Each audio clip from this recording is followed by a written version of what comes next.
कांग्रेस नेता राहुल गांधी के साथ कुछ भी अच्छा नहीं हो रहा। राहुल गांधी सोचते हैं कि वो पीएम मोदी और बीजेपी को घेर लेंगे, लेकिन उनका दांव उल्टा पड़ जाता है। राहुल गांधी पीएम मोदी के सामने नहीं टिक पाते। उनकी राजनीति लगातार फेल होती जा रही है और देश के सामने वो एक्सपोज हो रहे हैं। अब तो उन्हें कोर्ट से भी झटके लग रहे हैं। राहुल गांधी भारतीय राजनीति में एक ऐसा नाम है जो सब सुख भोग रहे हैं, और ऐसे सुख भोग रहे हैं जो लोगों को नसीब नहीं होते।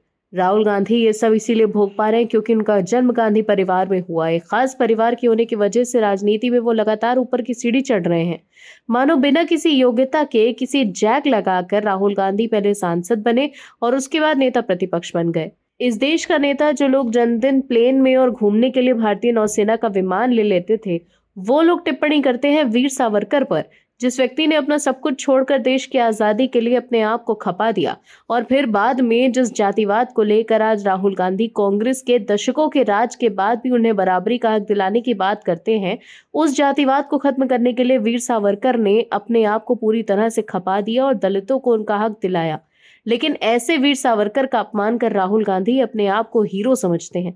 लेकिन कोर्ट ने उनकी मुश्किलें बढ़ा दी हैं। क्या है पूरी खबर, बताते हैं आपको इस रिपोर्ट में। दर्शकों, राहुल गांधी को अब हर तरफ से झटका लग रहा है। ऑपरेशन सिंदूर को लेकर राहुल गांधी मोदी सरकार पर निशाना साध रहे थे, लेकिन कांग्रेस के ही दो बड़े नेता शशि थरूर और सलमान खुर्शीद मोदी सरकार की तारीफों में कसीदे पढ़ रहे हैं, जिससे कांग्रेस की चिंता जरूर बढ़ गई होगी। वहीं दूसरी तरफ कोर्ट ने भी राहुल गांधी के लिए लगातार बुरी खबरें लाई हैं। पहले इलाहाबाद हाईकोर्ट की लखनऊ बेंच ने सेना पर अपमानजनक टिप्पणी करने के मामले में कांग्रेस नेता और लोकसभा में नेता प्रतिपक्ष गांधी को कोई भी राहत देने से इनकार कर दिया।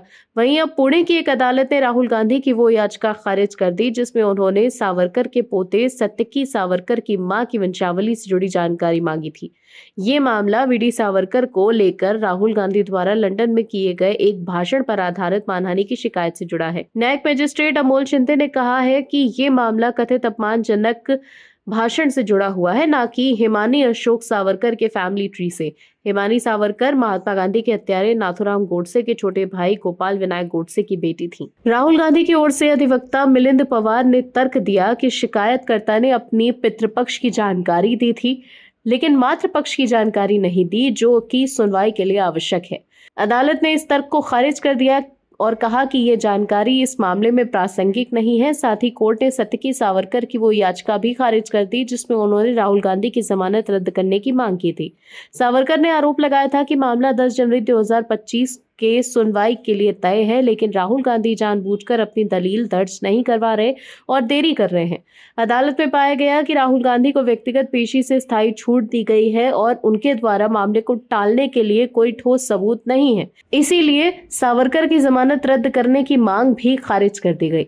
दर्शकों, आपको बता दें कि ये मामला मार्च 2023 में लंदन में दिए गए राहुल गांधी के भाषण से जुड़ा हुआ है, जिसमें उन्होंने ये दावा किया था कि सावरकर ने एक किताब में लिखा था कि उन्होंने और उनके दोस्तों ने एक मुस्लिम व्यक्ति की पिटाई की थी और उन्हें इस बार खुशी हुई थी। शिकायतकर्ता ने इसे झूठा, काल्पनिक और दुर्भावनापूर्ण बताया था। तो देखा आपने कैसे हाल ही के दिनों में राहुल गांधी को कोर्ट से कई झटके लगे हैं। आप दर्शकों से विनम्र निवेदन है कि चैनल को सब्सक्राइब जरूर करें